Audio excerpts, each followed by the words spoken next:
Hello. Hi, how are Hi. you? I'm alright. How are you? I'm just gonna get something. Yeah, please, you should. You Hi. should actually. Did you see the link I sent you? Did you see the second link? Okay. Yeah, did you see the second link? Can you hear me? Yes, I can hear you very well. Did you see the second link? Did you see the second link?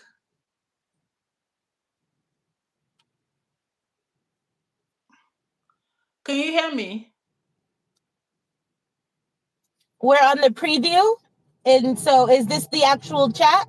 Yeah, this is it. But I'm surprised that you can see. Can't you see me? Can you see me?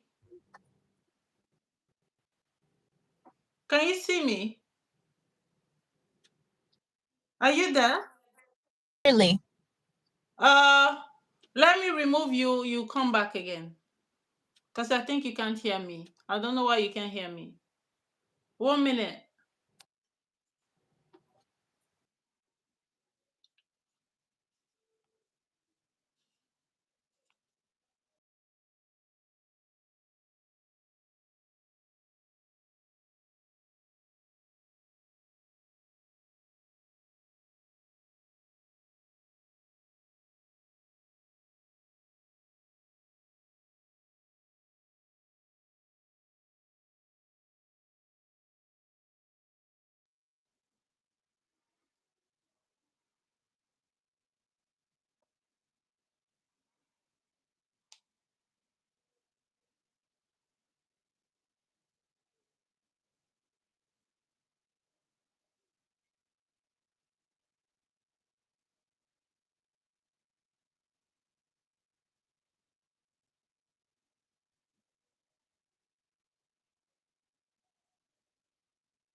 Hey guys, you're welcome. Our guest was just here and network is playing out, I guess. So I'm gonna call her again now.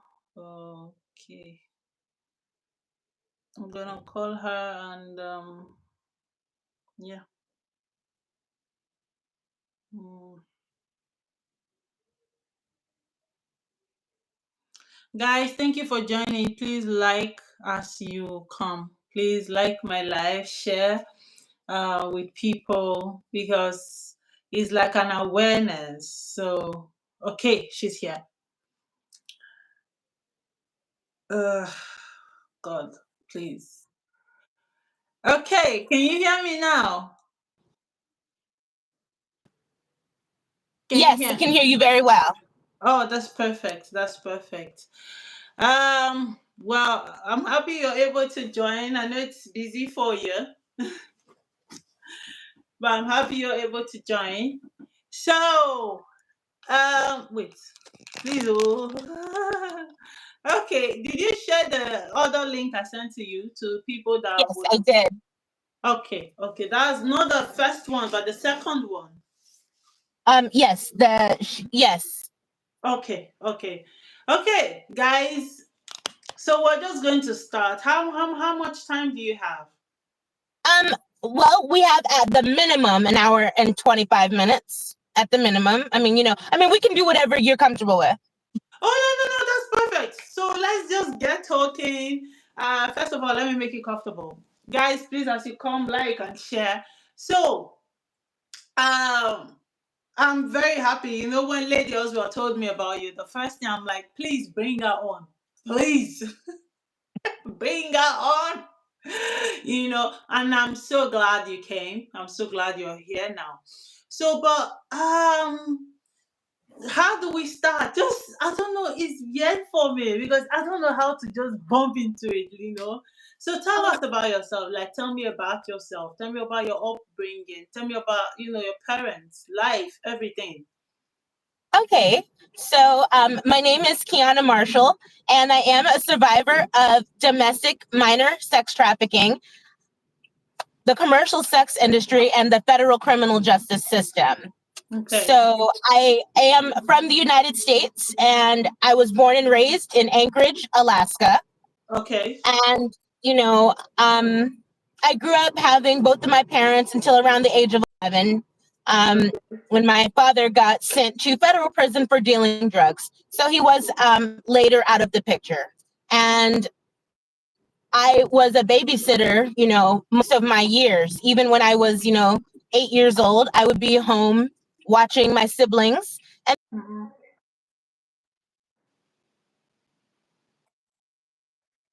so a lot of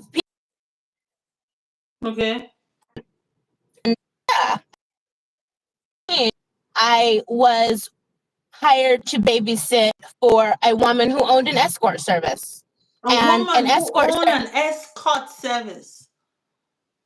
yes. Okay. And, by this time I'm 15 years old. My mom is very strict on me. I can't go out, to parties. I'm watching the kids. I'm always grounded on punishment, can't leave the house. So I could leave to babysit. And this woman, she would, take me to the nightclubs. She would sneak me in. I'm 15 years old. She's taken me in limousines, and she asked me to operate her escort service while I watched her kids while she was out partying. Okay. So, yes, one minute I'm just babysitting. The next minute, she wanted me to answer the phone for her illegal prostitution ring. Okay. Wow. Yeah. So, like, how did, like, okay, so you started babysitting at about 11 years, Yes. and your father was sent to prison for dealing drugs when you were Yes. 11. Yes. My stepfather. Yes. Oh, where is your actual father? Um, he lives in Alaska. And I actually just met him for the first time about 2 years ago because my mother did not care to introduce me to him. She didn't care to disclose who he was.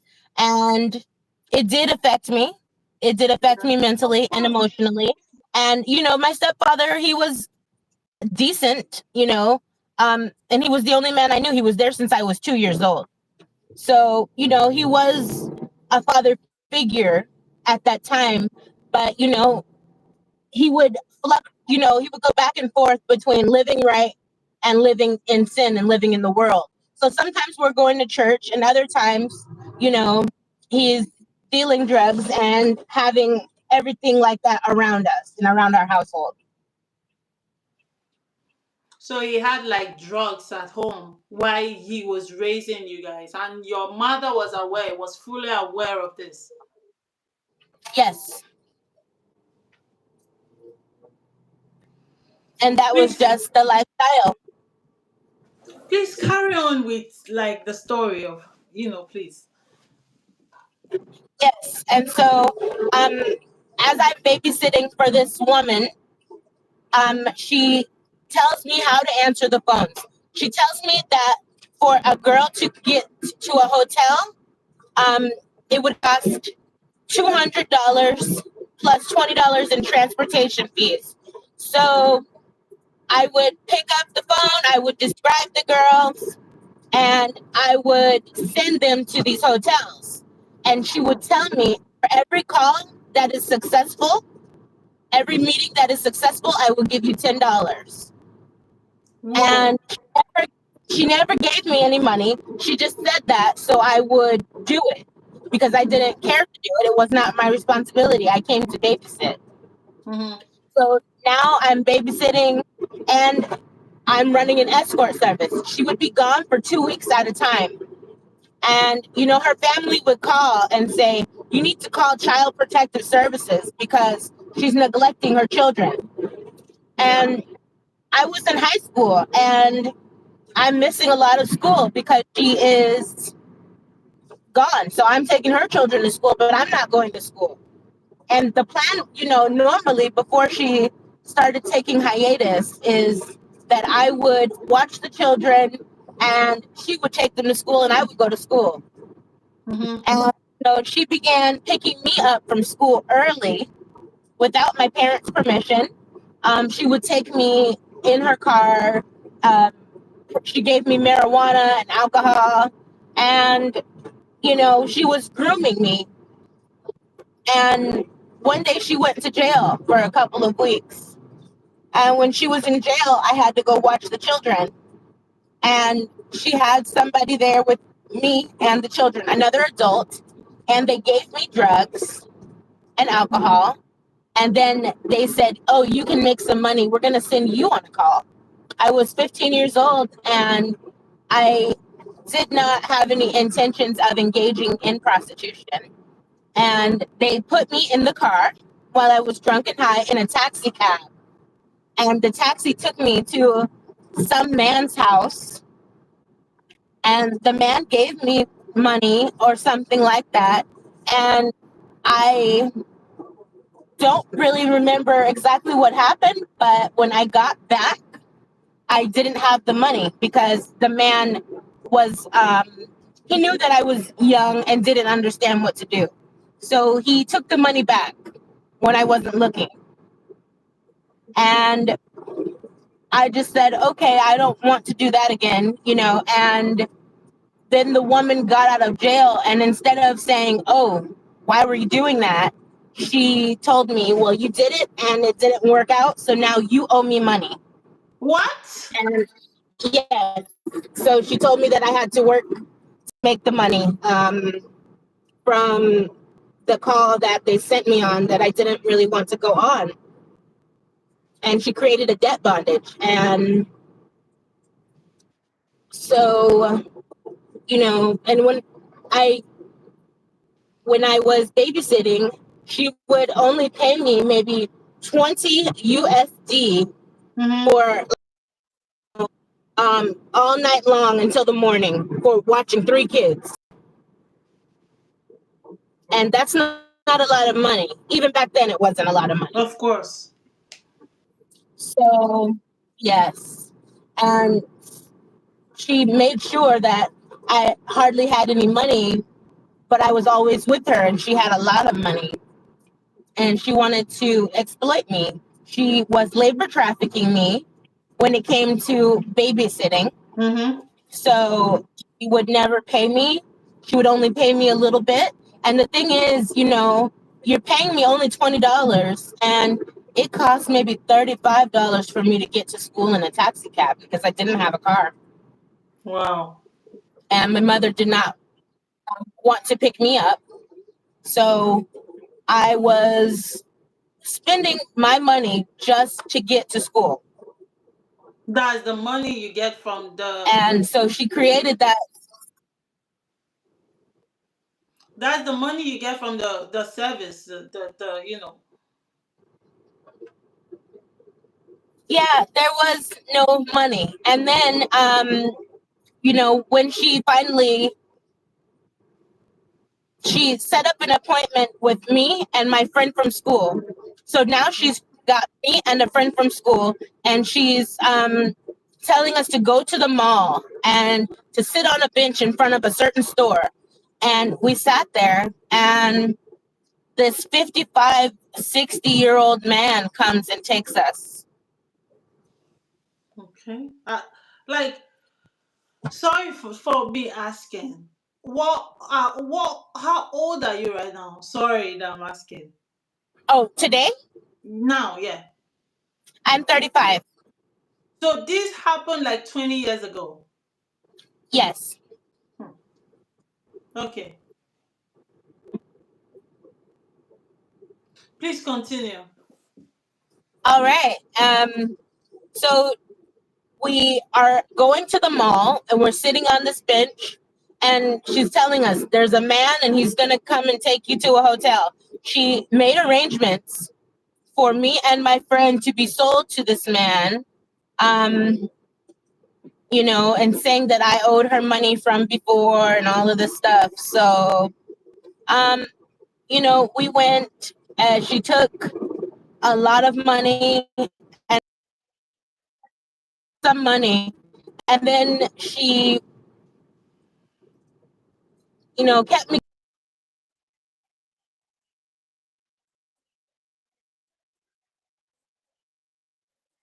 So, in one night, I could make, after sharing with her, 50%, after one night, I could make, 2,000 USD. Wow. At 15. And yeah, and, yeah, at 16 years old, about 16, 15, I was probably making, Yeah. 700 or something. But yeah, by the time I was 16 and 17, I was making, 2,000 USD a day on the weekends. Wow. And that was, how she kept me. The money was, I had no money. I had dropped out of school. She told me, "Oh, you don't need to go to school because later me and you can go to school together." Now that sounds so stupid, How old but was when I was she? young, I thought, The woman running the escort service. How old was she at the time? when I was 15, she was 30. She was 30. She was twice your age, and she was waiting for you so you guys can go to school together. Very brilliant. Please continue. Yes, and she would show me because she had a sports car. She always had a lot of money, like big wads of money. She had like maybe 10 women working for her. Um, she told me, "Look at me, I'm so successful. You don't need school to be successful." That's a lie. And she told me that, later, since we're best friends, we could go to school together and get high school diplomas together. And today that sounds so foolish, It but is at actually. at the time, I was young. I did not have a good relationship with my mother. She was my older female influence. Mhm. At this point, was your mom aware of the escort service? Was she aware of all this?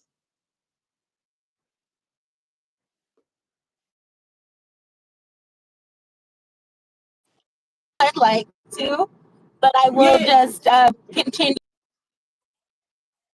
No, I was asking, at this point, was your mom aware? At this point, was your mom aware? At this point, was your mom aware of the escort service? Can you hear me?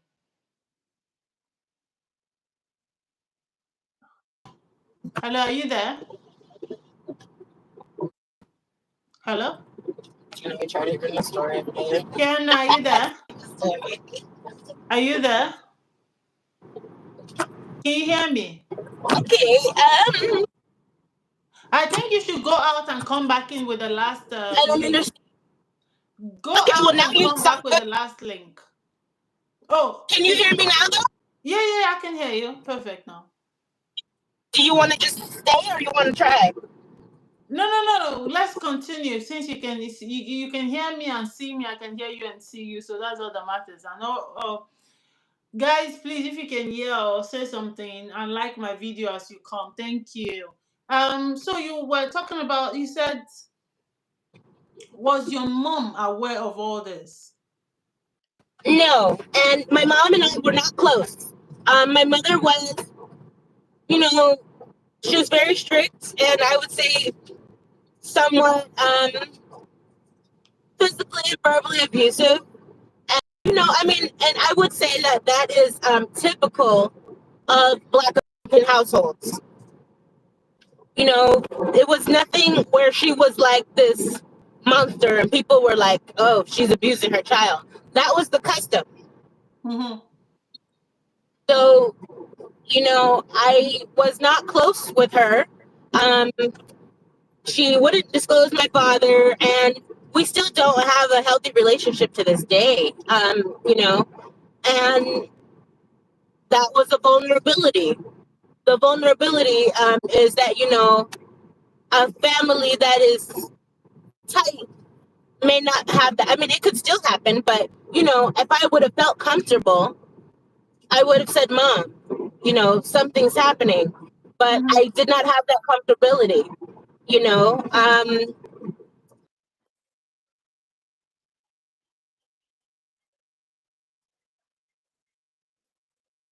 Another drug from the neighborhood gave me, he took me to a hotel and gave me tea and alcohol and took advantage of me. And he lived in our house. When So, you wait 1 minute. So someone that lives in your house on your mother's roof gave you alcohol and took advantage of you under your mother's roof. well, since I was going out and partying with this lady, um, he got a hotel and he gave me the drug ecstasy. Have you heard of that? Girl, I Yeah, know he gave. nothing about drugs. Okay, well, it was a drug used to um, it's kind of like a date rape, I guess. Yeah, is it the one that just intoxicates you some kind of way and just make you not remember the stuff? Yes, like Molly, ecstasy. I think they're calling it Molly now, but I think uh, ecstasy and Molly are the same thing. I think. Yeah. Yeah, and so you know that, and I didn't feel like I could talk to her. I was being exploited, and I did not feel like I could talk to her. I just couldn't talk to her. When it came to boys and sex, it was just like show up pregnant, and I'm gonna hurt you. And if you have sex, I'm gonna hurt you. That Your was it. mom told you that if you have sex, she's gonna hurt you. Um, Not verbatim. That's not what she said, but yeah, pretty much. Not knowing you were already on. Wow. So Yeah. So, at what point you know, did all this stop? Like, you see, okay, the last time you said she got in jail, she was arrested while you were there taking care of her kids. I mean, that was where you stopped. So please continue from there. okay, so while she was in jail, I was watching her kids, and her girlfriend is the one who gave me the drugs and alcohol and sent me on the first out call. I was not successful in retrieving the money. So when I did not retrieve the money, she got out of jail. She heard about it. The guy called and said, "Hey, where's that little girl you sent? I liked her, and she was stupid because she didn't know how to take the money." Mm-hmm. Oh, and so he told her about it, and she came to me and said, "Anything that comes through on this phone, um, you owe me money for." And I said, "But I didn't want to go. Somebody pretty much, I got drunk and high, and somebody put me in a taxi. I didn't know where I was going. I didn't know what I was doing." I had set that up for many other people, throughout the time, but I never thought that I would be the one going to engage in those activities. Wow. So you were working and paying because you couldn't collect the money you worked for, apparently, because you worked for it from the guy. So please proceed. Like, how I just want to know the full detail because people are gonna watch this later and they want to know how you came out, how you survived, how you are the woman you are now today, because I know you're married. So how did you get here? So please just like Okay. continue, yeah. So, I'm still dealing with this woman for about 3, 4 years. So, from 15 to about 19. When I was Wow. 19, went to she went to prison for trafficking a 17-year-old girl. Okay. because she was a predator. And I was not the first teenager, and I probably still to this day, unfortunately, probably not the last teenager that she exploited. So, what happened next um, is that I was by myself. I was no longer with her. She was in jail. She wanted me to run the service while she was in jail. And, I did for a couple weeks, and then she told me, oh, we have a $5,000 phone bill. And if you pay it, I won't charge you any service fees. But think about this 50% of your money, or you just owe 100% by paying $5,000 bill. So she tried to Wow. say, oh, I don't take any money from you if you pay the bill. But think about this now you're getting 100%, right? Mm-hmm. So I said, no, thank you. And, that was the first time that she couldn't follow me. She couldn't show up to my friend's house. She couldn't call me and make up, and get me to come over. She was very manipulative. I left her many times, and I left that situation many times just for her to manipulate me back. But when she was in jail, there was a safety net Mm-hmm. between me and her. So I was able to throw away the phone she gave me because she used that phone to keep tabs on me. I Mm-hmm. threw that away and I started my own life and I moved. I moved to Fairbanks. And while I was in Fairbanks, I was about 18 or 19 and I'm used to that life by now. So I continued living in that life. And I met somebody that she introduced me to. One of her friends, um, who also he was a man that owned the escort service. And he wanted me to work for him because he saw me online. So he found me online and he contacted me. He asked me to come over. Last time I did work for him, and I just gave him his cut. I kept mine. He was nice, and I never saw him again. But this time, he was not so nice. I came over because I thought we were just having a party and some food and drinks and alcohol and drugs, and he had a girl with him, and he was very violent and abusive to her.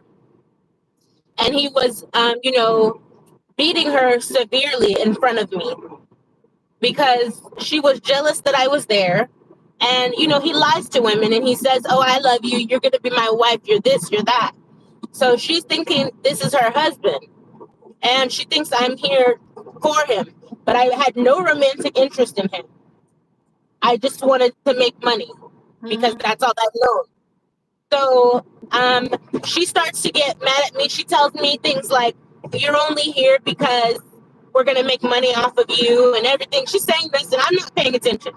I'm not even worried about her. I know how women can be.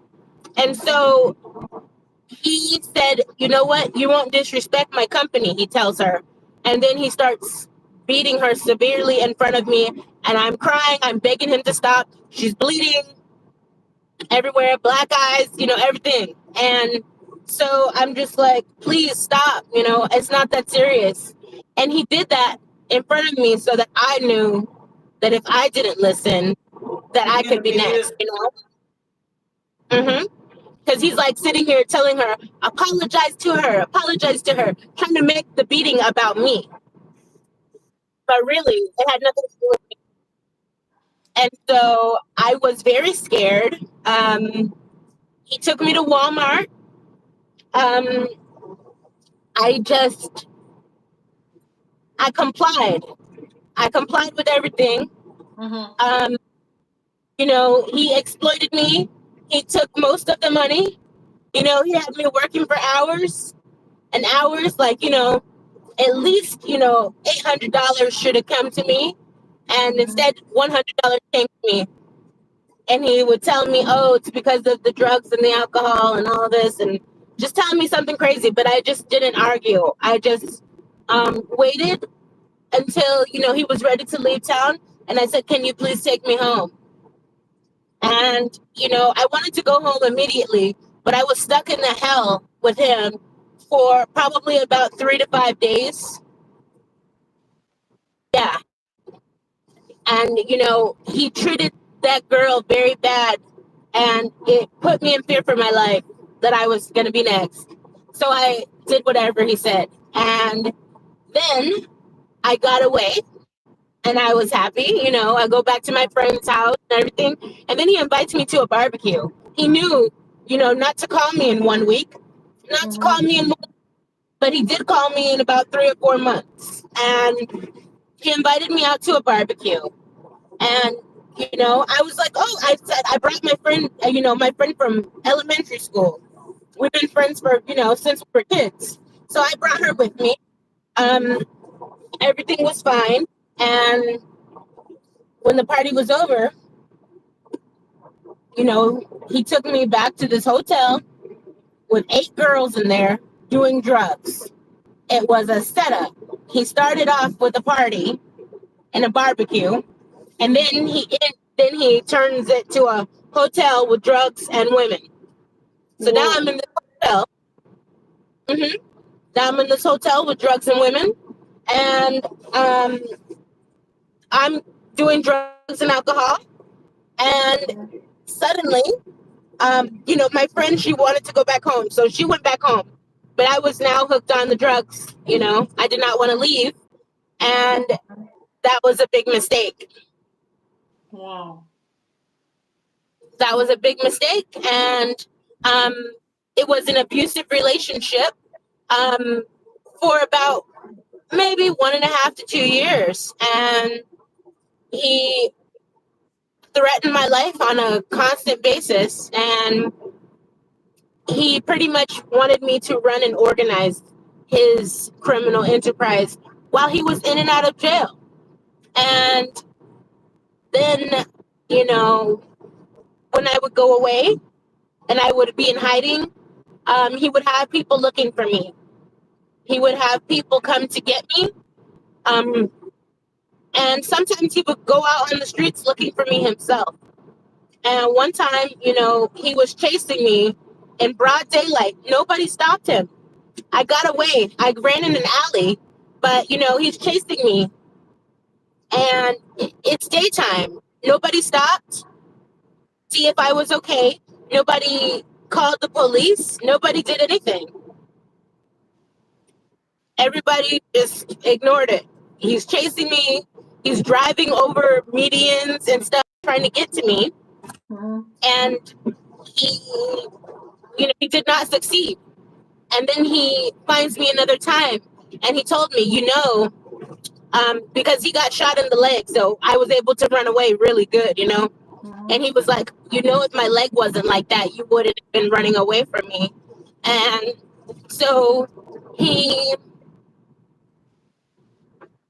got me another time. He has kidnapped me. He has sexually assaulted me. There was times when I couldn't leave, and he locked me in a room. Hmm. And it was just a bad situation. And one day the FBI came and got him for, human trafficking, sex trafficking. I Mhm. was so happy. Um, I knew that now that he's in jail, You'll I be can get a free. yeah. And at first, I was still on the phone with him, still, dealing with him, still working for him. And then one day he told me, "Hey, they want to give me 20 years." And when I heard that, because he'd been to jail before, him Mhm. going to jail wasn't enough for me to be free because he had me mentally broken down. Hmm. But when he told me he was looking at 20 years, I said, hey, I'm not gonna have to be, he's not gonna get out and hurt me because he kept getting out of jail. And when he would get out, I would be responsible for whatever he left me in charge of. But when he said 20 years, I said, hey, he didn't even know, but this is the last call I'm gonna answer. So, I was happy. I got, you know, I was having a good life. And then 6 months later, I was indicted by the FBI for conspiracy in my own trafficking because the role that he had me in, um, was to commit crimes.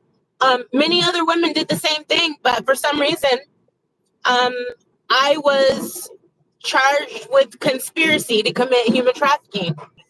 And that's because he had me running things, and he had me taking the cars to the mechanic.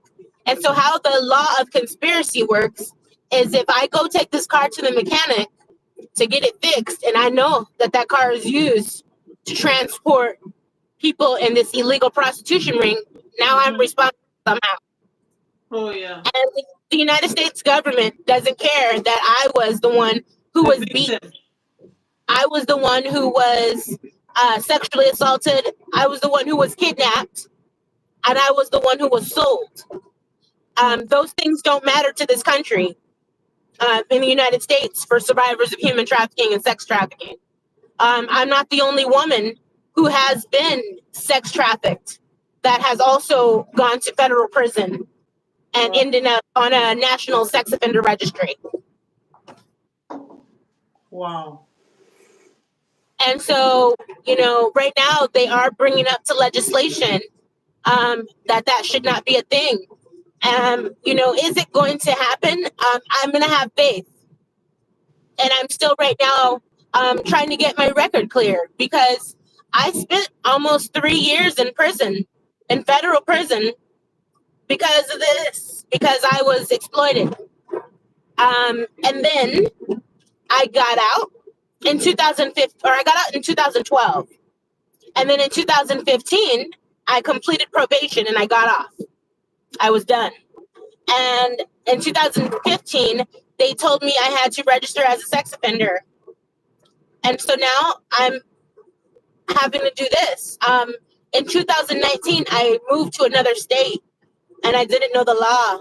And in 2020, February, I spent 11 months in federal prison again.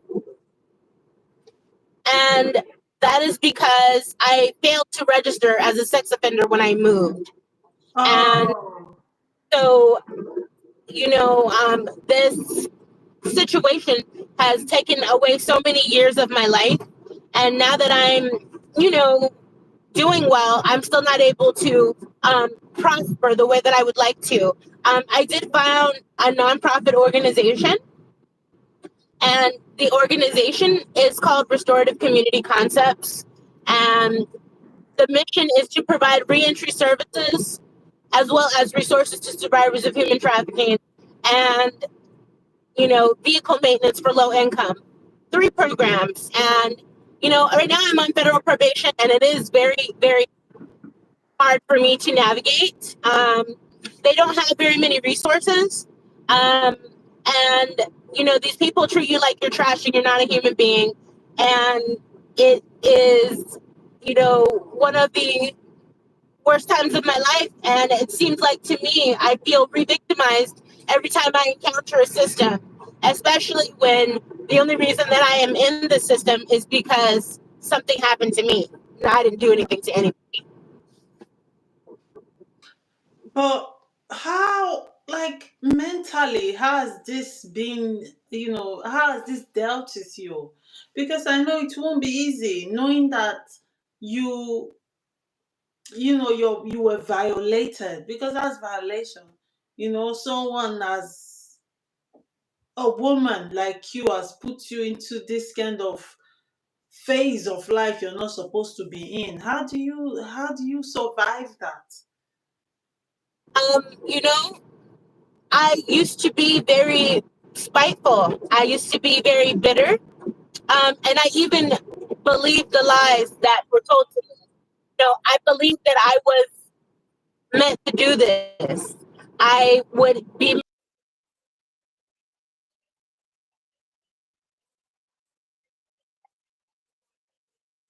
this is who I am. Mhm. Infinity because one was chosen for me so early on in life. And, you know, um, without God and a healthy marriage and a healthy relationship, I don't know where I would be. When I turned to God, that is when my life became prosperous. That's when God showed me that I'm not, who they say I am. I'm who He says I am. So, can I want to ask you a bit personal question, because a bit like it's a personal question I want to ask you. So, how did you meet your husband? How did he take it?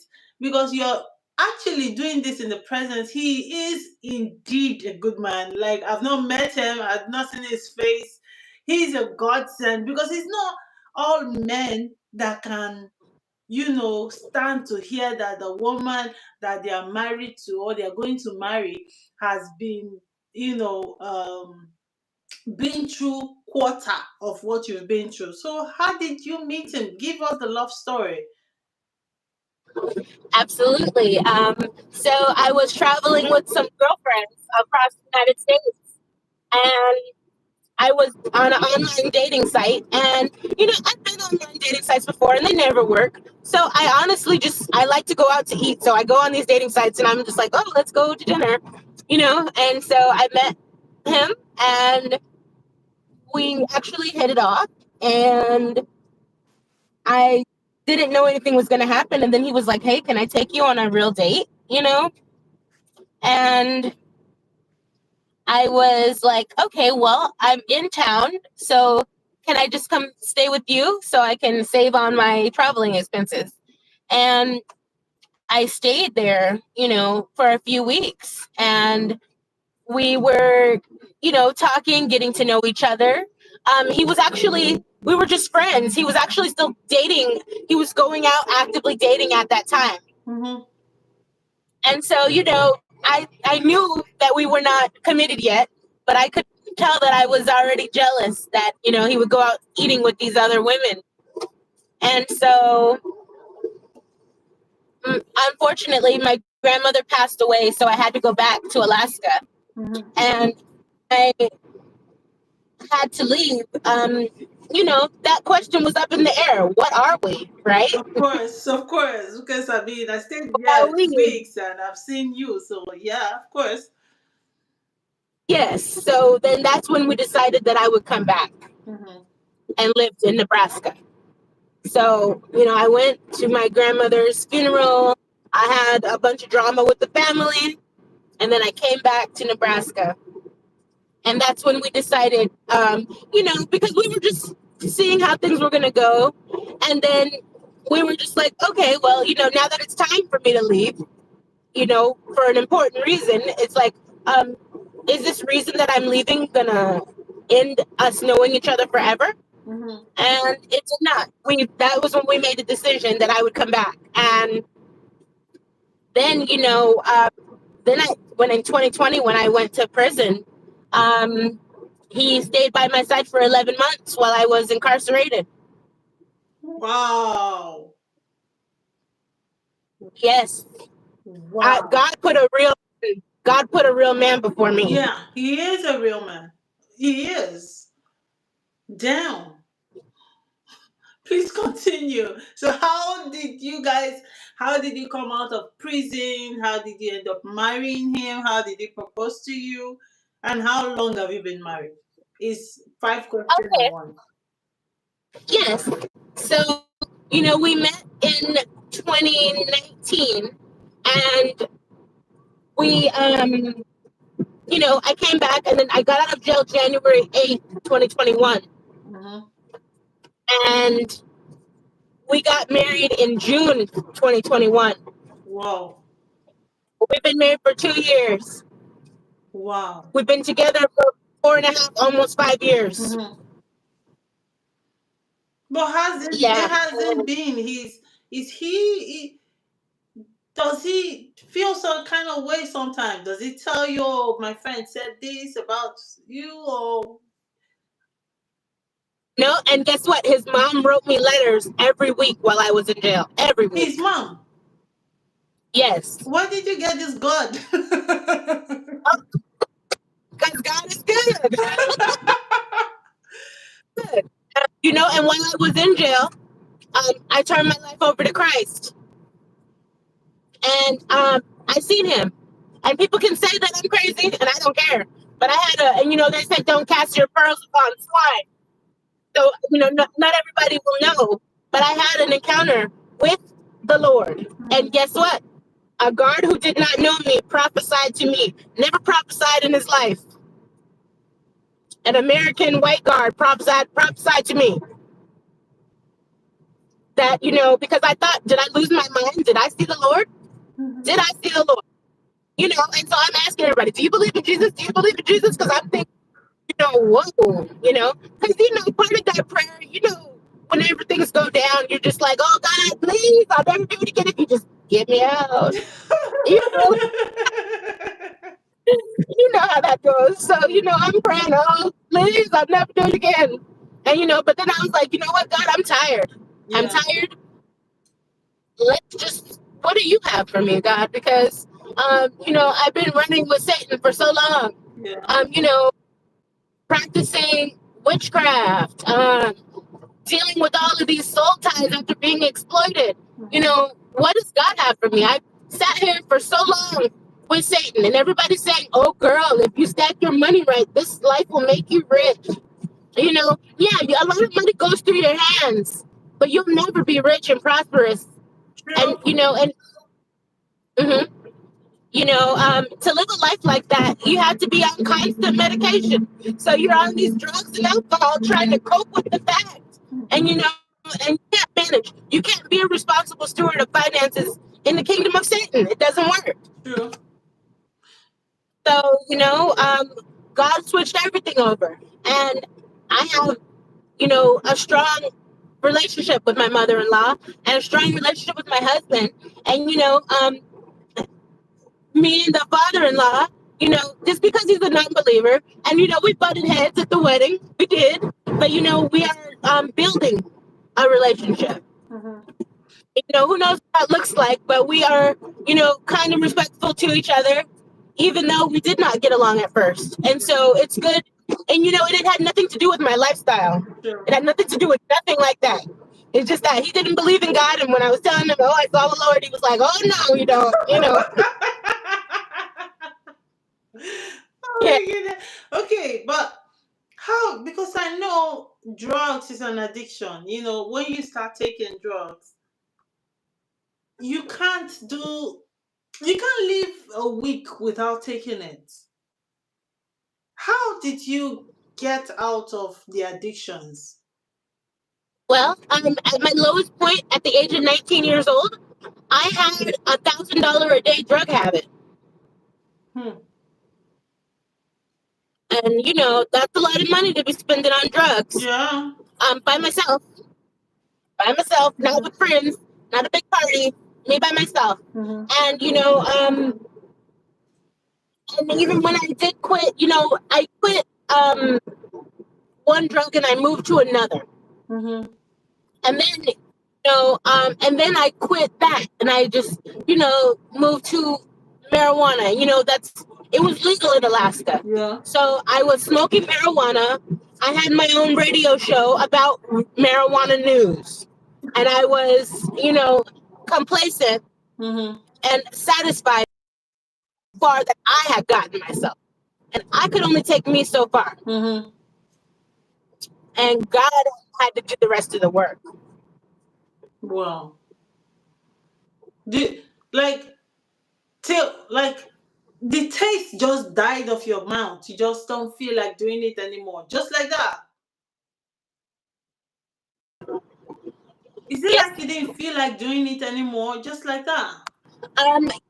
It was chains had to break, and those chains had to break gradually Mhm. because first I was still smoking marijuana and I still craved it, and then I was like, I need to quit smoking weed. I can't be in the kingdom smoking weed. Mhm. So then I started smoking CBD, you know, and then it still was an addict. It was a ritual. Yeah. Yeah. So and then and I still drank some. I had to pray and I had to seek the Lord. And these drugs that were an idol and a god to me, these drugs were everything to me. They meant so much to me, and they were important to me. And today I don't have a craving like that. I don't have anything like that, and that's because my love for the life that the Lord has given me and delivered me from, those things I had to use as medication because I was being exploited. I was being sold. I was Mhm. being Mhm. manipulated, being trafficked. So when God put a new life before me, I didn't need to take those tools with me. True. And I just don't desire it. I don't have any wishes for them. And something that held me in so much bondage is irrelevant today. And that's what God can do for you. Hmm. Something that was so important to me. I wouldn't get out of bed until I got high. I'm in the bed doing drugs. You know, to this point where the only thing that I need when I wake up is the word of God. Yeah. But how, like, in general, because I know that a couple of things personally I've been through in life and has like a kind of impact, on the my perception of some people. Probably, let me, for example, if I've been betrayed, before, it has some kind of impact on me. Like, I'm not careful with people messing around with me. I'm careful 100%. But how do you deal with that? How do you now? Because I know your movement, because I see it as a movement and a ministry God is giving you. How do you tend to break out, to break people out? Because I know there are a lot of people still doing this. There are a lot of people you met there. There are a lot of ignorant parents. And again, I do not know how you have a child and you don't know the whereabouts of the child at 15. Yeah, Was your mom a young mother? yeah. Um, and that is some things that I would be sharing. I don't share my story for attention. Nobody wants to share this, right? Yeah. It's a horrible story. Who would want to share that? But No. as I share it, people can look for the warning signs. Um, even if you don't like your child, you should still check on them. True. You should still, yeah, because my mother, I was not likable to her, and you know, it was about discipline. I mean, she cared for me in some capacity, but she did not um like me like she liked her other children, and so. But if she were to find out that I was at those places, it would be discipline, discipline, discipline. So Hmm. I helped my trafficker by hiding and concealing and sneaking around. I was lying. I mean, she knew where I was because I provided these details and manipulated. And she would drop me off at one place and then she would pick me up at that same place. But that doesn't Hmm. mean I stayed there. Wow. But how didn't she know? Can't she read the signs? Were there no Somebody, changes? somebody came to her and said, "Hey, I seen your daughter coming out of a hotel with the woman." And, it was not true. It wasn't true, but that person said it because they wanted to let my mom know, hey, your daughter's hanging around a pimp, Hmm. and it just, it just didn't, I don't know. I think my mother, on some levels, I thought she may have known, but, Hmm. on other levels, she may not have known. I lied to her for years, just because I didn't want to admit it. And then when I was 18, I just told the truth. So when you told her, what did she say? They were saying things like, you should go to treatment, you should do this, you should do that. And, it just didn't matter to me, especially when in the same breath, um, the money and gifts and anything that I would give would be well received. Um, so if how can you judge my lifestyle and also receive things that were a result of it? Yeah. She was receiving Everybody. things, meaning she was broke. Um, well, there was times like I wouldn't say broke, but just because you don't have to be broke to take money from people True. Agreed. or ask for it, even. And so, like maybe things for my sisters, for to go to school, clothing, whatever. And and why wouldn't I help out with those things? But the thing is, the money was dirty. How many kids does your mom have? There is four of us. Wow. How But many I'm the boys? one that Is was the only exploited. girl? She has just girls. Hmm. And apparently, if God forbid, same thing is happening to your brother, your sister, she wouldn't still know. You know, I don't know. I can only speak for our relationship, and we don't have one, and haven't had one. Still don't have one, and it's just a strange relationship. I don't know what you know repercussions would have happened if something like this were to happen to my sisters and not me. Um, of course, I naturally feel um, that our relationship is different than that of my other siblings, but Mhm. I can only speak for me and what happened. Obviously. You How did know, you how did you meet your dad? You say you met him a couple of years ago. um, I did some digging. I was told his name once or twice when I was 25.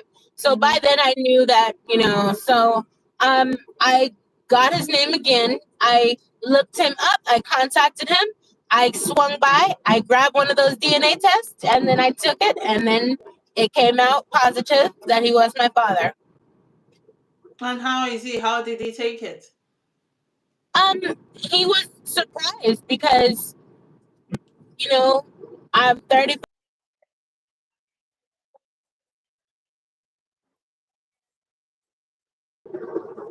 He pride. We did communicate. We don't have a strong Hmm. one, but also his mental health is declining. So, he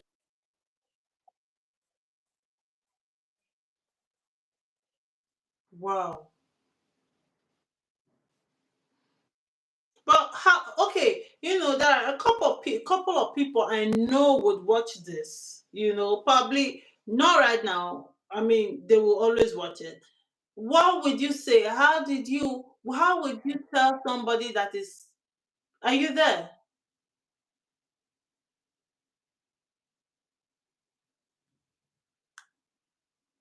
Wow.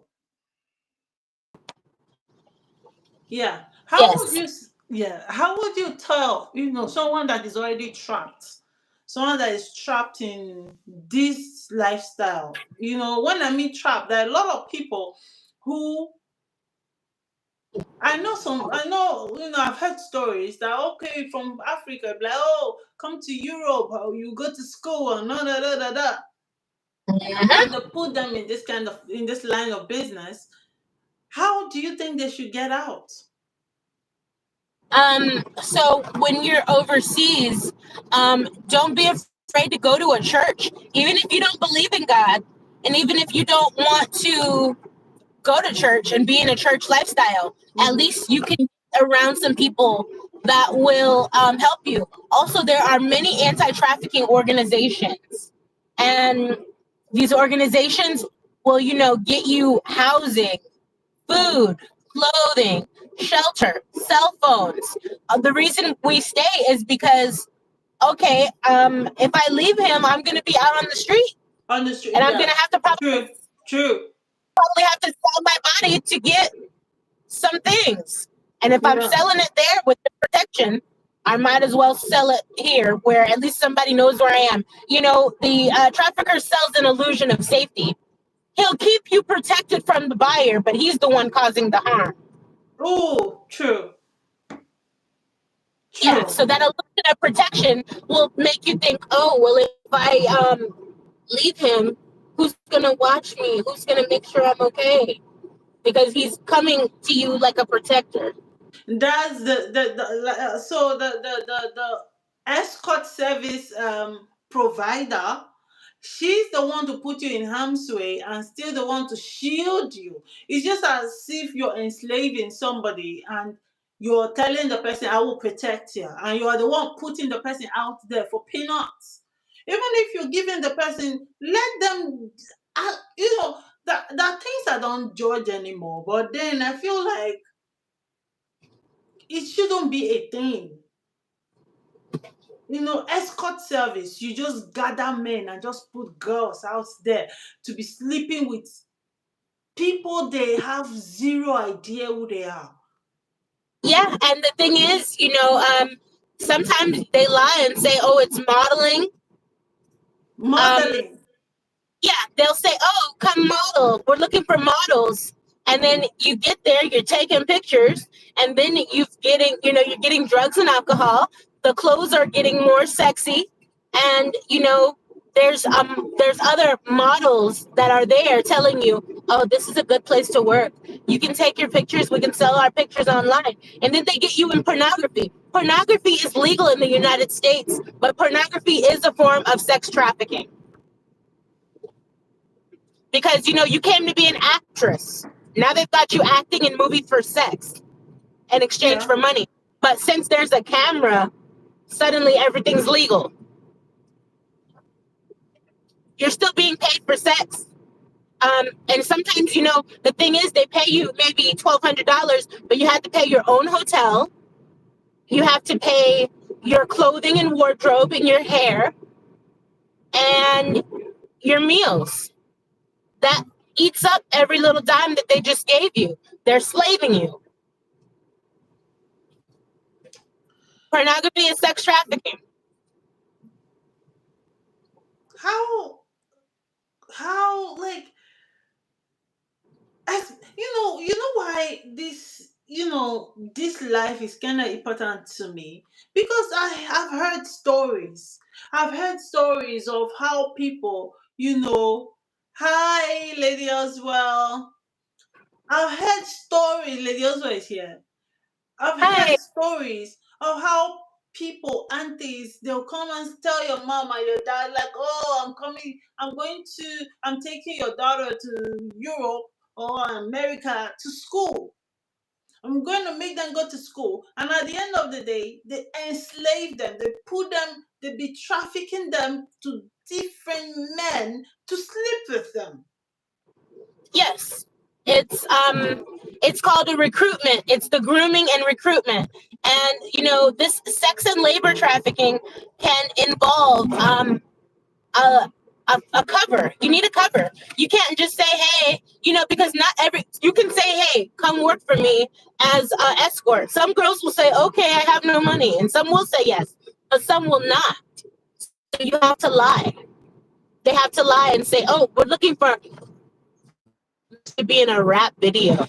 And so imagine video. You don't know the rapper, and so he's not famous. And guess what? He can be famous and still be trafficking you. Famous men are traffickers too.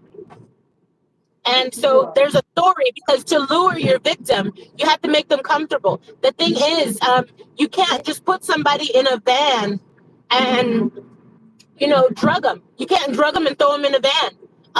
These customers want somebody alive and somebody that's pretty and somebody who acts like they want to be there. Same. Yeah, so you have to groom and you do have to give some drugs and alcohol, but not enough to make them pass out. Just enough to make them compliant. They just need to brainwash the person. Just brainwash. I'm gonna take care of you. You're gonna buy a house, son. You're gonna do Oh yeah. this. Imagine at 30, you have everything you want, and then they Yep. just put them Three out years. there. 3 years. And we'll be millionaires. Yeah, yeah.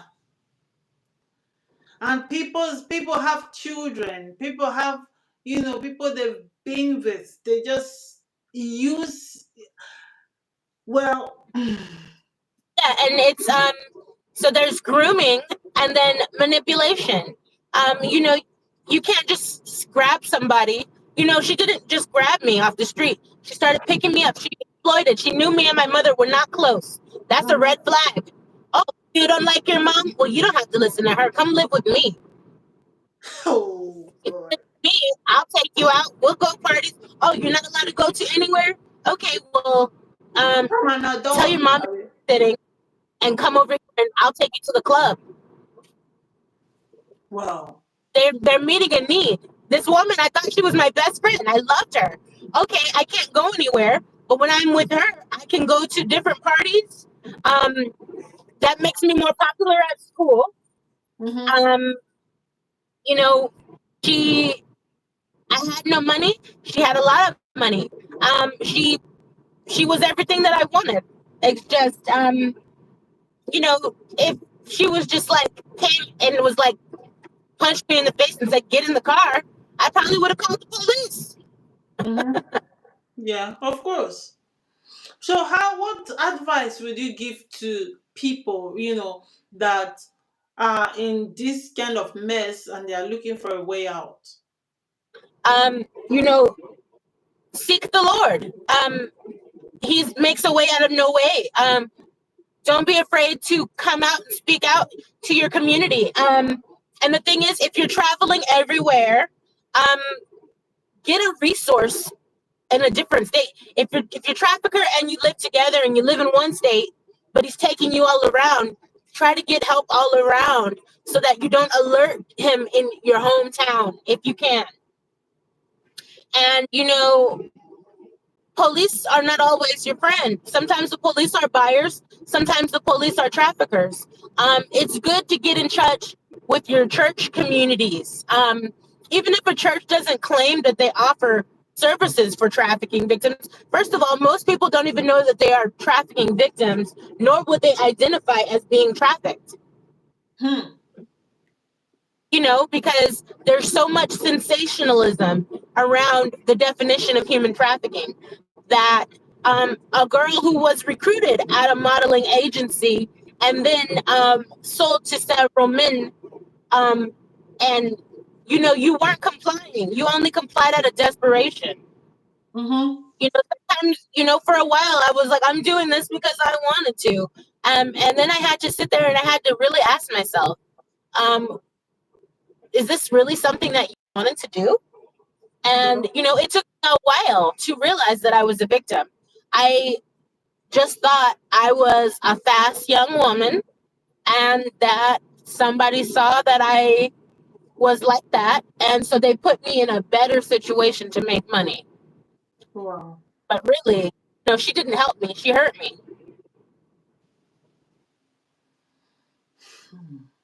I just believed at the time that I was like that. She groomed me. She took me to the parties. She took me to these places and she put that identity on me. And she was like, "You're just like me when I was young. Oh, look, just like me, like me, like me." And, since I didn't have a close relationship with my mother and I didn't have, an older sibling, as I was the oldest and the caretaker in my household. So it was easy for her to manipulate me. And, I would just be mindful that any young teenage girls out there, safe adults do not ask you to keep any secrets from other adults. Even if the secret seems small Mm-hmm. and isn't dangerous, another adult raises a red flag that they are not a trustable adult. Adults do not ask any children to keep Kids. secrets from other adults. Wow. First of all, I want to say, thank you for coming out because a lot of people have been through this and they are not healing because they are not speaking. I tell people you are redeemed to redeem other people. You're not redeemed to be a problem to other people because that is where our problems start from. When we're redeemed, but we are not um using our right as redeemers to redeem other people. So first of all, thank you for this movement.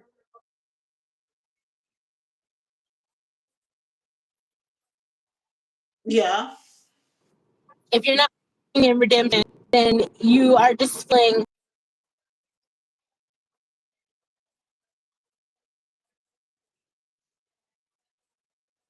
with the Lord and my healing process. And I had nothing but support around me. Yeah. Yeah, and well, God did you well. God did you well, and you too, you were determined, because there's a difference between people who are determined and someone who is just sitting there. You just didn't sit down here there. You worked hard for it, and God said, "Okay, I've seen her heart," because God watches the heart. He blesses your heart, not what you say. So He saw your heart, and He decided to settle you. So it's Amen. now for you to use this platform, because I see it as a ministry and as a movement to help other girls, because the word is getting thicker and thicker by the day. It's getting, if I can use the word, wickeder. I know that's what is not in the dictionary, but it is what it is. But the word And is getting thicker by the day. People are doing things and they're getting away with it. A woman will raise a child, and all of a sudden, before you know, she's kidnapped. Before you know, oh, 5 years later, she just wander from nowhere and come and say, I don't remember nothing. She was threatened. She was threatened. Well, it's a nice section actually. I know a lot of people will watch it later and they will leave their comments. A lot of people have their experiences. I mean, I had someone come on this life that was raped by the father. That was like raped countless times by the father until the father yeah, killed the mom or the brother or something or the cousin. It's a whole different thing out there. The word is a strange word actually. We're just living like, okay, okay, and people are not doing anything about it. Everybody's just minding their so-called business. let me get drinks from there and stuff. Yeah, and Yeah. the thing is, it's all of our business. I have an eye sometimes for you know when a woman is being trafficked or a woman is being disturbed, and I often um am able to do outreach. Um, this problem, this woman has been manipulated and groomed. And it's not just this man, woman, or child has been manipulated into believing that they are incapable of operating their own day-to-day interactions. They don't Mm-hmm. have access to their IDs, their social security cards.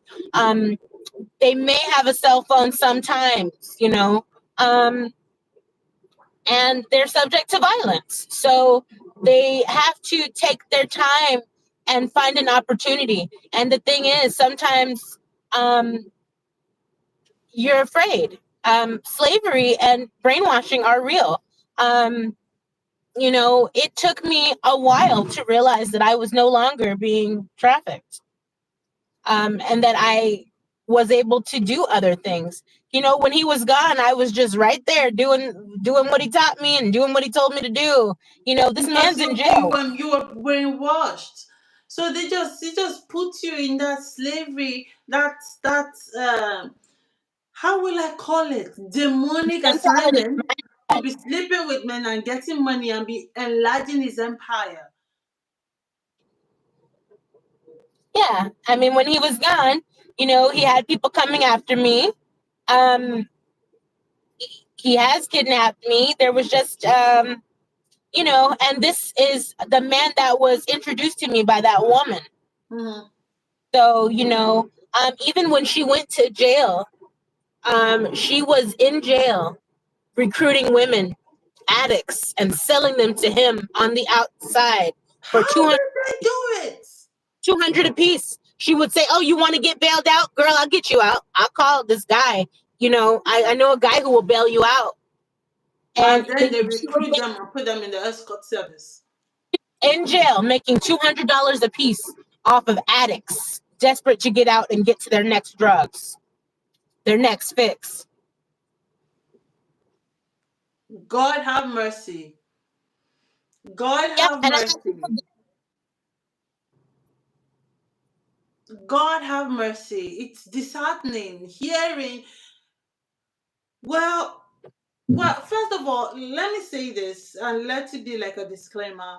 I do not have a problem for people who sit down to do it, to say that this is what I want to do. I'm making money, I'm feeding my family. That's on you. But taking people that they don't even know they're doing this, 15-year-old, you just kidnap them from their parents and you just start trafficking them, sending them to whatever it is you're doing. It's disgusting. It's disgusting. And it is. kids are easily brainwashed. Oh yeah, she was taking me. All you had to do was take me to a party, and I'm a kid. I never get to go to a party, so um, pop culture, especially American pop culture, glamorizes sex, drugs, and alcohol. Sex, drugs, rock and roll. That's the phrase. But And so, normally, before you get to a club as 15-year-old, you're supposed to show your ID. How did she pass the ID stuff? well, she was a very famous trafficker. She owned Yeah. a very large escort service. She had 4 or 5 houses, brothel houses, and she had illegal massage parlors. She knew all of the prominent people in society. When I was 17, she had me in a nightclub drinking alcohol with one of Anchorage, Alaska's most prominent lawyers. Meaning that's why she was able to go in and out of jail. Yes, she was an informant. She very manipulative, and she had a bunch of women that she could sell to these men, trading women for favors. If something seemed like she couldn't, she just would bring the Before women I and let you girls, go, before I you let you know. go, girl, please, I just like there are people who you know, would later watch this. I wouldn't say I know anybody, but there are people who will later watch this. They'll be like, "Oh, yeah, I've been, manipulated into taking drugs for a long time. How do I get out of this? How do you think, apart from God, because honestly, you say God right now, but what are other things? I know self discipline is part of it. What is your advice for someone who is in the escort service business and wants to get out? What advice would you give? Um, I would give an advice to make a decision and be intentional. I always claimed that I wanted to get out. I Hmm. always claimed that I wanted to be clean. For me, without God, that did not come to pass. And if it did come to pass, it only came to pass temporarily. No, true, Um, you know, true. yeah. I mean, I may be clean for 3 months, 6 months, probably not even 6 months, maybe three months or something like that. So, you know, you need a community around you. You Yeah, can't you just need be someone to alone. hold you accountable. Hmm. Yeah, and I mean, it's hard, and those things go hand in hand because if you are out there doing that, this older woman who was working with me, I was about 17, and I noticed she Hmm. always had liquor with her, and she always gave it to me. She was like, I drink 2 of these before I walk through the door to any customer because I don't like it and I don't want to be there. So she taught me that you can use these drugs as a tool to Work in your favor. mhm. Goodness me. Yeah. She was like, I have more fun when I'm drunk. I'm nicer when I'm drunk. I hate these guys. I just want to get out of here. But if I'm drunk, I'd be better at it. Wow. Yeah. She was about 40 and taught me that when I was 17 years old. She was 40. She got kids. Yeah. Close to my age. She was married. Oh, she just had got kids. She had kids and she had a man, but his cousin was the trafficker, the woman, So, that's how those are the It's like dynamics. a family business. Yes, that's the dynamics of the of a prostitution ring. Yes. So the guy, he's not a pimp. He wasn't a pimp. I mean, you wouldn't consider him a pimp. However, he did his girlfriend did work for his cousin who owned the escort service. Well, And you know, it is kind of like a family, and that's why it's also hard for some people to leave. Many of these victims come from a dysfunctional household, and if three women have the same pimp, the term is called wife-in-law. Yeah, so they say that they are wife-in-laws because they are a family, and since we're all the wife, you know, that's the a pimp term. If you ever hear anybody say I have a wife-in-law, please know that they are being trafficked. wow. Wow. Hmm. What And are the signs? What are the signs to look out for? so for a teenage girl, Yeah. um you need to be mindful that sometimes a change in dressing, the clothing, sometimes lots of money. The signs were there. I started dressing differently. I had a purse in school for the lunch line. Normally I had $2 for my pizza and that was it. But instead I had maybe 500 or $1,000 in my purse, all ones. From stripping and dancing. So if a teenage girl has a lot of ones, that's a red flag. You only get ones from stripping. Mm-hmm. So all these $1 bills, why do you have a purse full of $1 bills? That's a big sign. A change in dress, maybe more than one cell phone, 2 or 3 cell phones. But what Because was the reason for the double cell phones? because you have to post your number online and in magazines and on websites. So people are sold through the internet. You take a sexy picture and you leave your phone number down there on these sites, and the guys will call and have the girls come over, or they'll go to the girls' hotel. You can't have that number, the same number your mom has, online True. because people will say, "Oh, is that your daughter? I seen her number on or her face." Somebody did come to my mom and say, "Hey, we saw your daughter on Craigslist." And she didn't believe it. She, I don't know. She asked me, and I was finally 18, so I did say yes, that was me. This is But after you've done this for maybe 4 years. yes. What kind? What kind? How is your mom living? Like, How is she living with herself, knowing that when you finally told her that under her roof you were trafficked? How did she live with herself afterwards?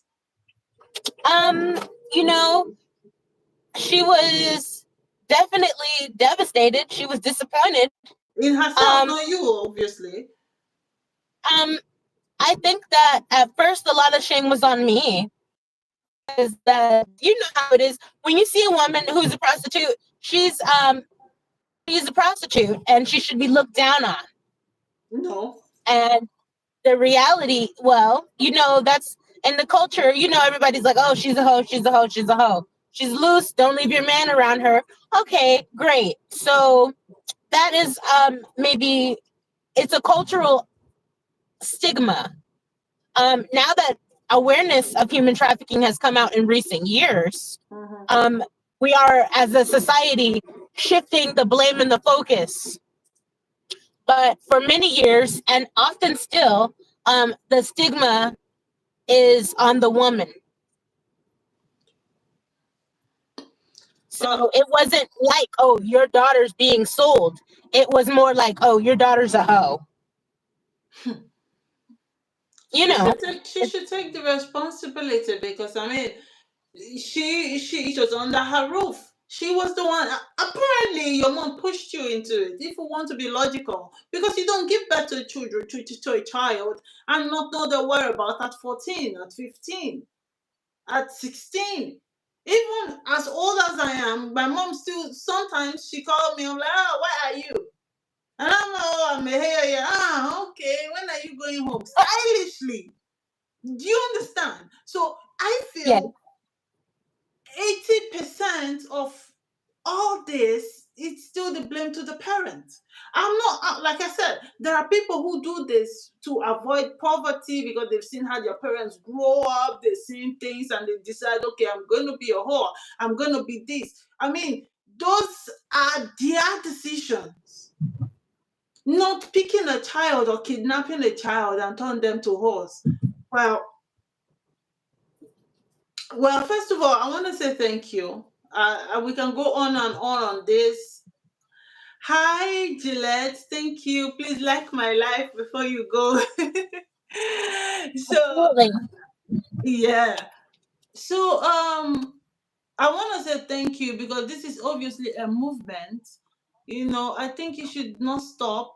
Just keep spreading the word because people honestly do not know these things exist. People still don't know that their kids are being trafficked. They are telling them, oh, we're going to put them in school, deceiving their parents. Oh, okay, just because they can't afford it, they can just tell, the parents are like, I'm taking a child to Europe, I'm going to put them in school or in America. You are in America, and this is what happened, you know. And so this, They're not. it's And you really, really definitely need to have be. to, Yeah, yeah, please, you were speaking. Hi, Gillette. Oh my God. Hi, Gillette. Please ask questions if you have any questions because we're just about to round up. But generally, what advice will you give to a mother? A girl, like a woman that has a child, a girl child.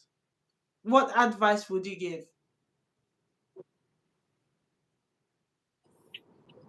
Are you there? hello. Yeah, yeah, I'm here. I can hear you. What advice will you give to a woman like that has a girl child? Um, you're not coming in that clear, but I think you were asking, what am I doing about what? No, I said, what advice will you give to a mother that has girl children, like a mother? Yeah. You know, I don't have any children yet, but Hmm. I learned from my experience. My mother was a teenage mother. She had me at the age of 15. So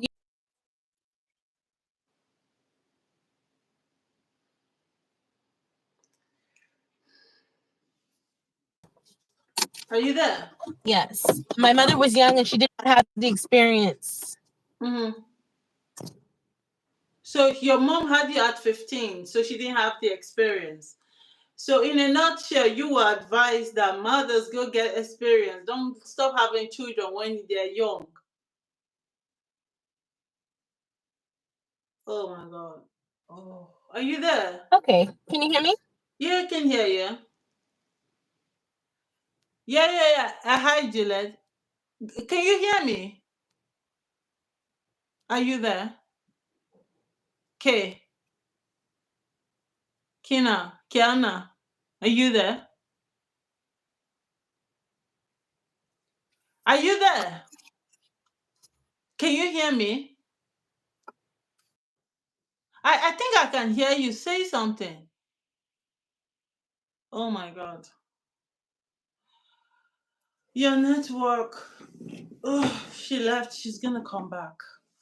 Girl, Juliet, if you hear her story, it's like I have goosebumps all over the place, all over my body. I feel like, I don't know, because some women don't know what happened behind closed doors with their children.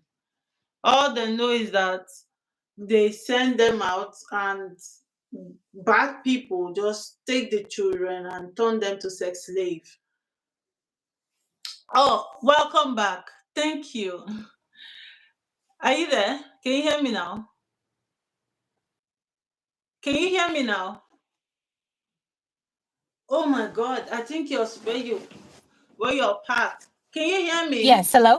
Oh yeah, yeah, yeah. Welcome back. Welcome back. Are you there? Girl, are you there? Ah, are you there? Are you there? I think I will remove you. I think you should come back.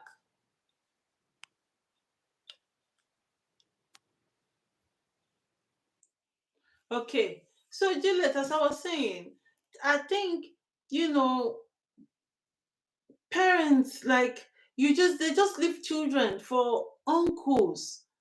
She said at 11 years, under the mother's roof, they were already trafficking her. At 15, she was like helping cartels, helping people build their prostitution empire.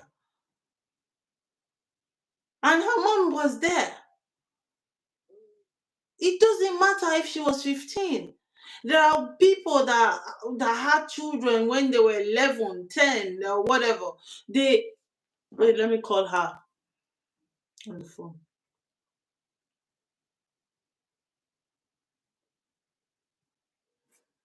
There are people who had children really young, and they still take it. Hello, can you hear me?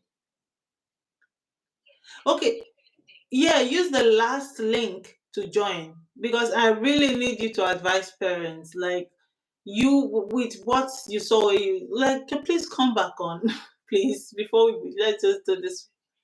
Okay, we use the last link I sent to you, or I can send you again. Okay, okay, okay.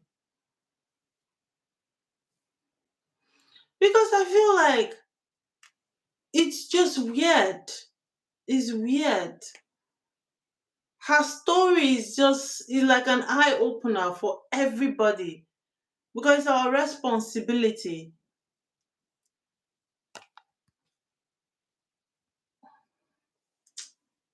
God, please have mercy upon us, please.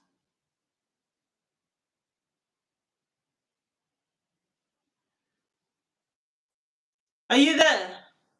Hello? Oh yeah, finally. Welcome back. Hello? I'm here. I'm here. I'm here. Why I'm is this thing here. not working? It should work now. Can you hear me? Oh, I see you. I see you and I can hear you.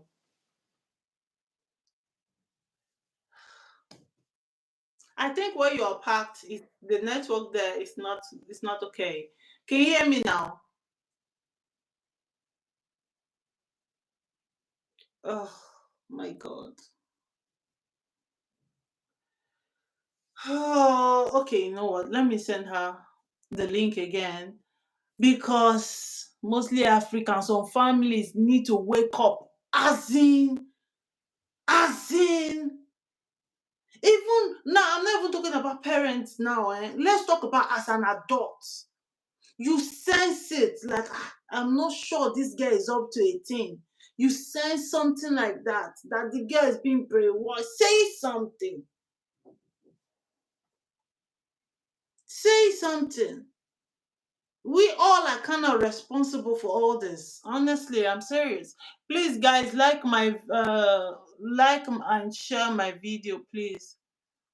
Remove guest. Let me remove her, and give me a minute. Let me send her the link again, because yeah, she really needs to come back and finish what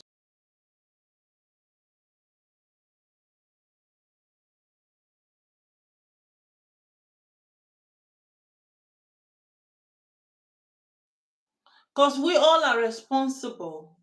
If you at 15, affect my 14, 15. Did you just give to me? Hello? Yeah, I sent you another link. Use the last link to join. Just click on it. Yeah, yeah. I sent you another invite. Okay. Mm. Did you just send me money? Oh, thank you. Thank you, Juliet. Thank you. Ah,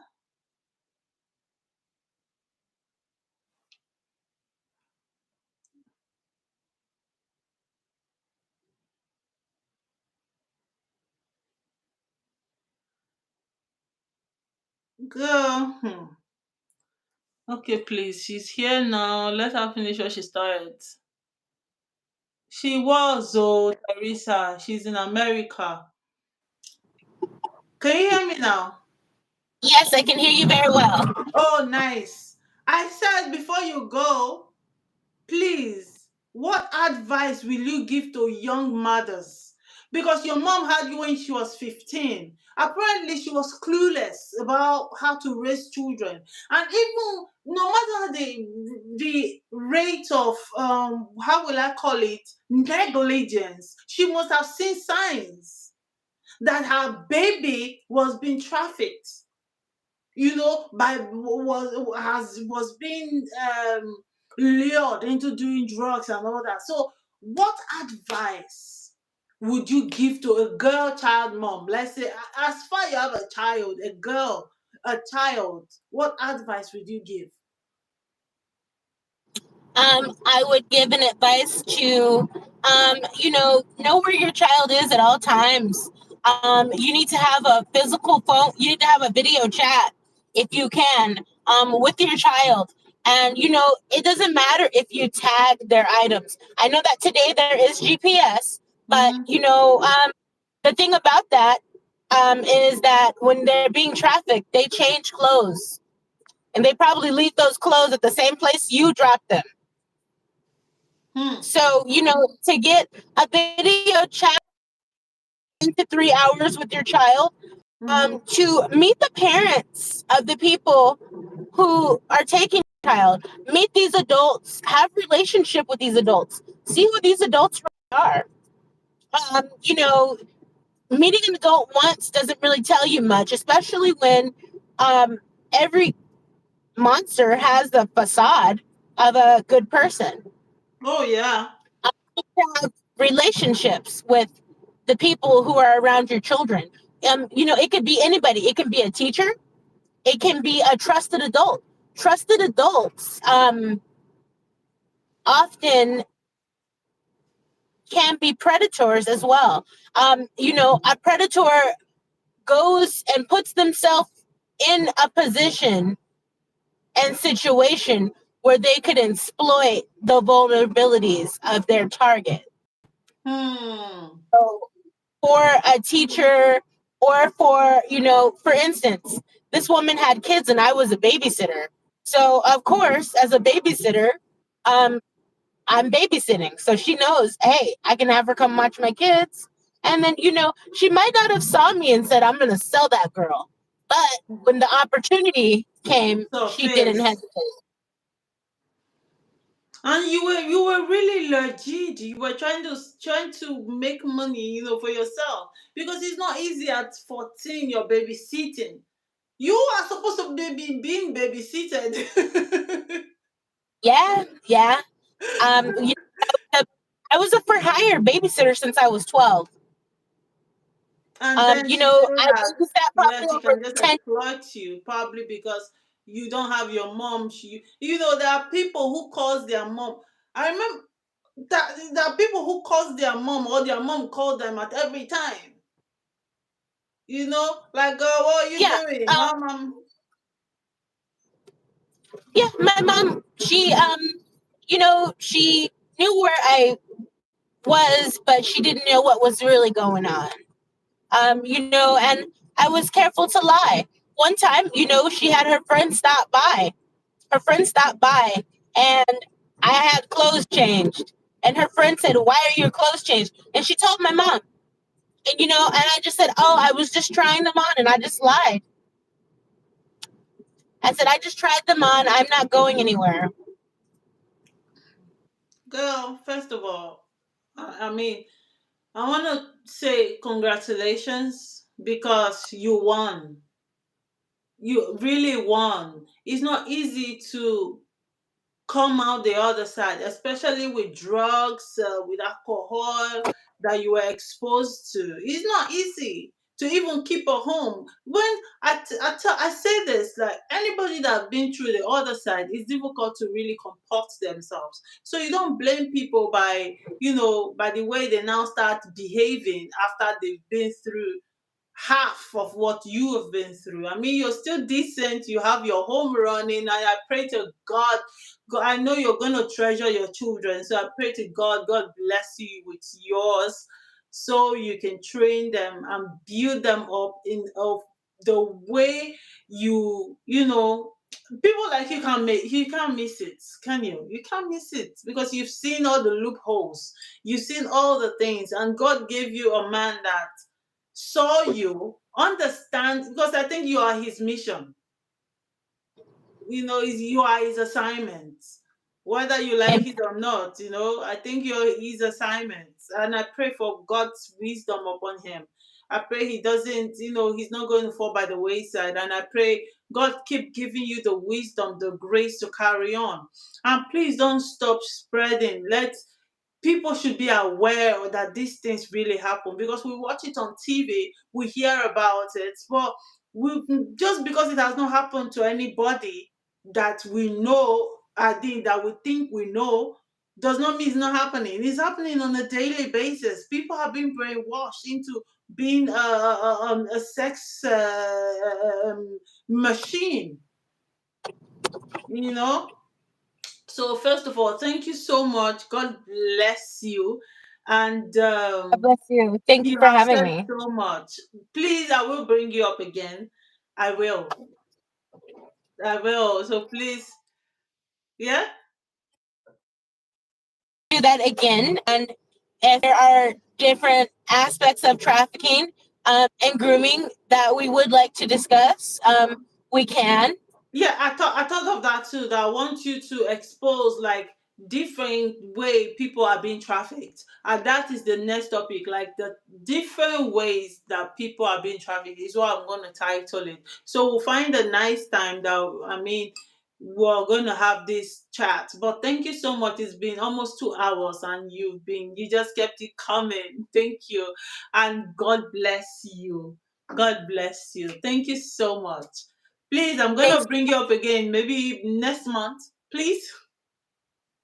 Okay. Absolutely. Okay. And God bless your husband for me. And I pray the next time you're going to be telling me that the prayer works, we're having twins. Say amen, somebody. Yeah, And good. So you're gonna testify did just I by tell you that you wanted twins? what? Did you tell me that did I tell you that I wanted twins? No. You Okay. can. Um. Okay. Well, that has been prophesied before. Oh, really? That is. Okay. Okay. Well, I Is see children around you. Like when we've been talking since you ended up, I saw like in the car. I know that you have something in the car, so I saw like children in the car. I didn't see. I saw children, so I'm not seeing you with one. I'm seeing you with a set. I'm seeing you with mother one. Glory! So all you need to do is to walk towards that. I mean, start tracking. Go to work. When you've been prophesied on, or God have shown you the way, it's not time for you to go and sit down and be eating. It's time for you to go to work. When your period has ended, go to work, woman. Go to work. Know what to take.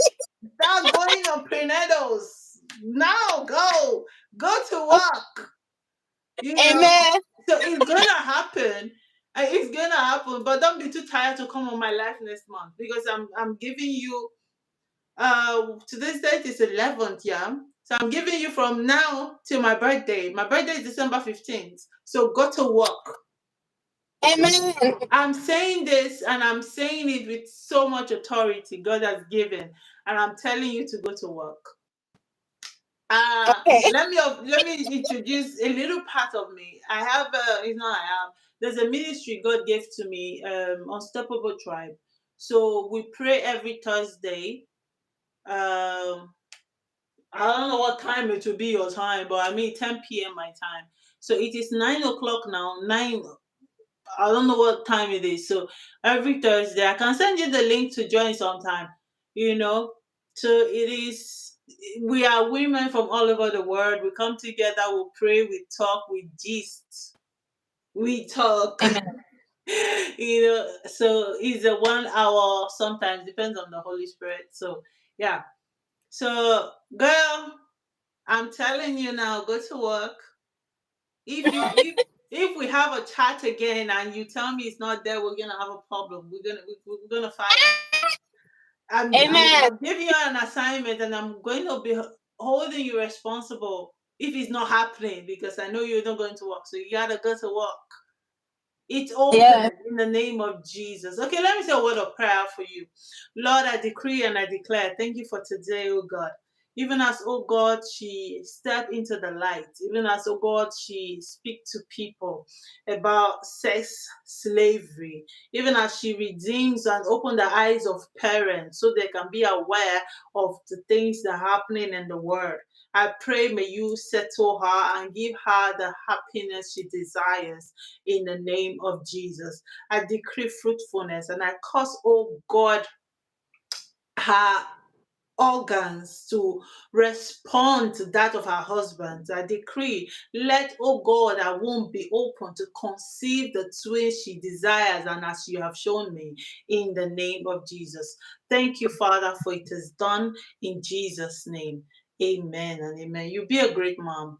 You will be like a great mom. And see, God is just starting with you. Other times, I know sometimes, now let me say that because it is really sweet to go in outside the world and be enjoying the things of the world, especially when it comes to finance. So God is going to say to you, your financial level, and you'll be like, So if I don't do this other side, so I can still make this kind of money, you will be rich.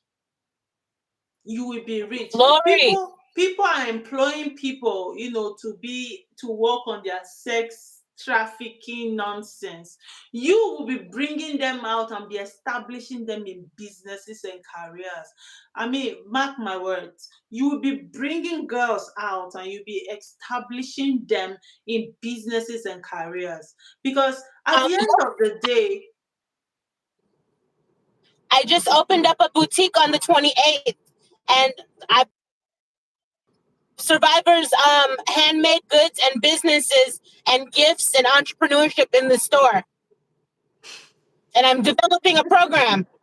I'm developing a program right now. I'm so sorry I'm laughing, but I mean, it's a confirmation, isn't it? So, because you've been through this, Prophesy. because you've been through this and you survived it, you are going to be bringing girls out of sex slavery where they've been captive and you'll be establishing them. Especially all these girls that their mothers are irresponsible, you know, you are going to be bringing them out and you'll be establishing them. I just pray that for you. I mean, from my heart, thank you. Thank you for opening the eyes of parents because they don't know. Sometimes they're ignorant. They might just feel, oh, my sister is my child, or my daughter is with my auntie, is with my uncle abroad and they send me money. They don't know that they are being subjected to slavery sexually, you know. So your husband is beautiful. Oh, she can hear me.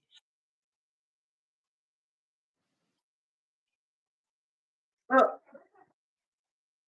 uh-huh. Right here at the Barn Boutique.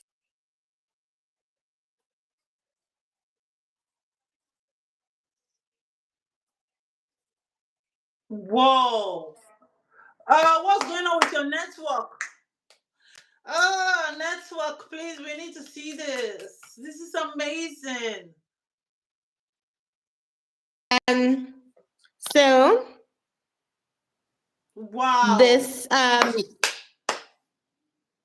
yes, and we just opened on the 28th, so we are like new. Yeah. And I'm just praying that God, floats us. This jewelry was made in Mongolia, Hmm. by survivors. People that have survived sex trafficking. Yes. You see there, it says breaking the chains of trafficking. Oh Jesus Christ. Oh, you Yes. can you do me a favor? Can you do me a favor? Yes. I want you to do a video for me and send it to me. I want you to do a video from the in and out of the business, like the survivors, for people who survive. I will do a voiceover on it and I'll put it on my platform. I would love that because we are still needing some of our African sisters to put their things in here. If Yeah, they can make some bracelets and necklaces, yeah. it's not too bad for shipping for light jewelry, and then bring it over here. I'm in a popular area. I'm on a highway. My home Hmm. is this is on my home, Hmm. so I don't have to pay rent in here. Yeah. Good. It's them to a big shopping network. Mhm.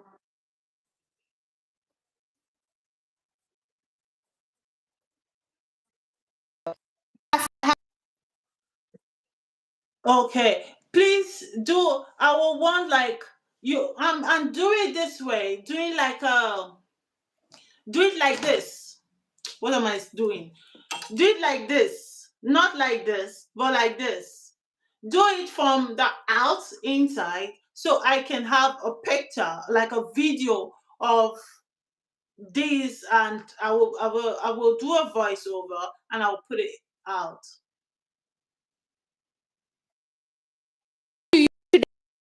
Please, please. Well, maybe not today because I need to clean. Girl, I take got your every time. look at Don't come to take the your job. time because I like it. Like when I've this is, and these are what done by girls that have been through all the sexual um that have survived the sex trafficking. Yeah, because it's important. Entrepreneurship is independence. Yeah, Because you yeah. see my record, I have a bad record. I have all that. Why should I have to go to somebody and say, "Hey, my record is like this because of," and I'm telling the story right now because I want to, not because I'm Mhm. begging for a job. I shouldn't have to tell my story every time I want a job. Yeah. So I'm not doing it. And so I don't. Nobody should have to.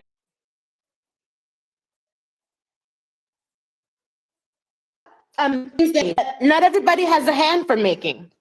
So, I also sell Avon, and I want to teach these women that they can have a business too. Mm-hmm. You don't have to make something, you can become an entrepreneurship. So the thing is, everything in here, we take 15%. They get the asking price, and Mm-hmm. I upcharge 15%. And that 15% goes to the program. So even if the girl has no money, maybe we can start her off with $500 of supplies. True. Wow. That's what we're trying. We just opened, but that's the plan.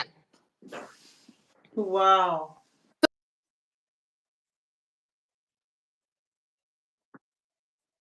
Here, maybe it costs $20. I charge 21, Mm-hmm. Mm-hmm. and upcharge. So you still get your asking price. You don't want to eat from somebody else's money. Yeah. So we upcharge. We upcharge it and we sell it. So this jewelry here is 100% for the nonprofit because someone from church already bought this jewelry from the women in Mongolia. Wow. Now they donated it to this shop. So when these items sell, 100% goes to the nonprofit. Wow. That's brilliant. That is brilliant. and I want to say God bless you. But please do me the honor of taking a video. Like, really, I want lights. I want good lighting from the out and in. Mm-hmm. Mm-hmm. Yes. So we can put it Yes. out there for people to know that they can come out of being a sex slave and owning a business and tell their story. So people, the younger generation, don't have to suffer from this ignorance, because it's kind of, it's honestly ignorant for some women. They don't Yeah. know what their children are getting into. And my traffic.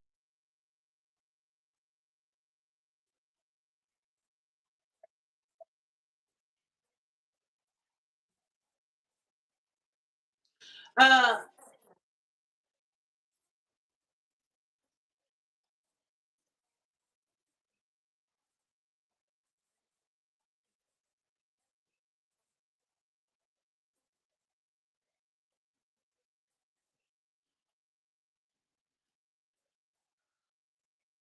hey, in 1 minute, one minute, please. Do you want to move a little, because I can? It's cracking. You're on the matrix. I think the network is kind of bad. Yeah. Probably it's changed from your network to the house network. Maybe something like that happened. And the house network is not strong enough where you are.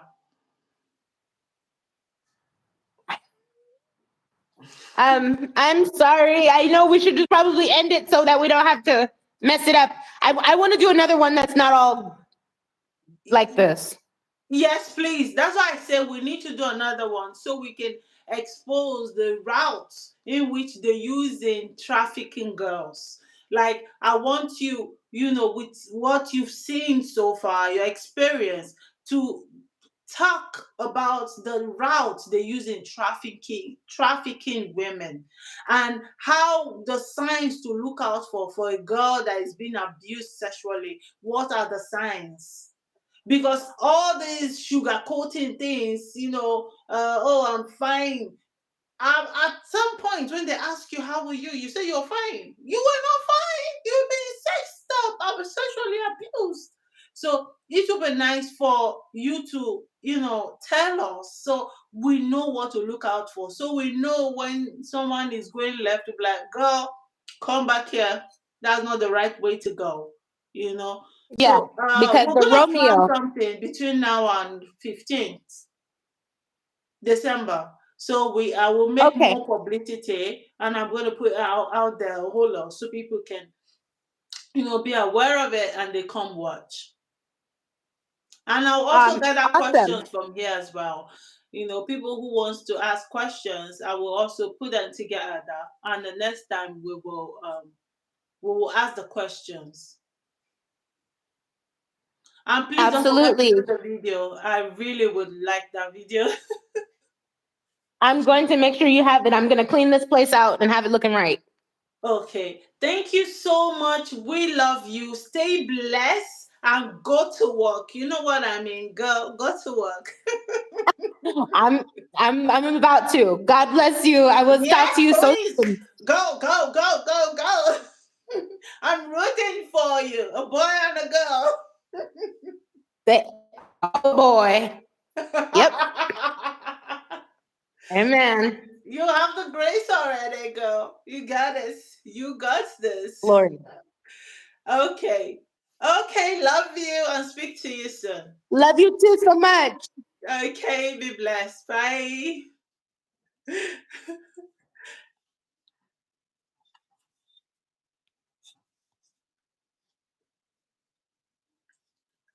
So, guys, it was an amazing section. I mean, the things I've heard today, it's unbelievable. So, if you have a story to share, don't forget to send me a mail, and I'll be bringing her up again, and she's gonna tell us the route in which they use in trafficking girls.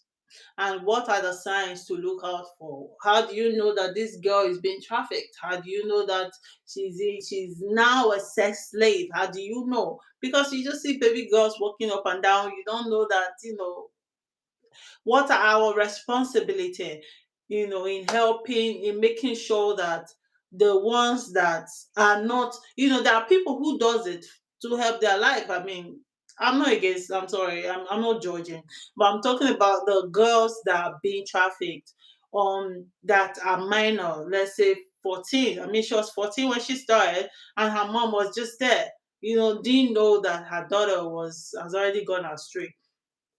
So it would be nice for her to tell us the way in which we can know if a girl is being trafficked. And yeah, thank you so much for watching. Please, if you come across this live, share, and we will be back in 3 weeks. Yeah, in 3 weeks, she will come and tell us more. And if you have questions, leave it in the chat and we will attend to it.